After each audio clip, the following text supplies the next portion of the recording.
Welcome to the StatTree Help video module for sample size estimation. When preparing to conduct a study, it may be helpful to determine the minimum sample size needed to attain research goals. In many cases, the local IRB may require an a priori power analysis as part of the study approval process. To conduct a power analysis in Stata, type in the following code in the command box.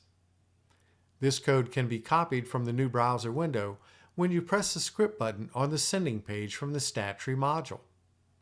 Select the code. Press the Enter button on your keyboard.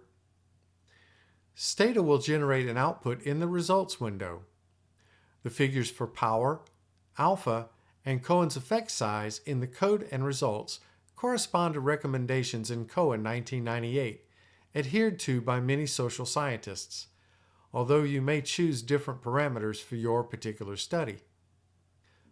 This output may be useful in determining the minimal sample size needed to obtain sufficient power to avoid a type 2 error when conducting your study, and may need to be reported in the Methods section of the research report. To see what this output looks like, press the Output button on the sending page from the StatTree module.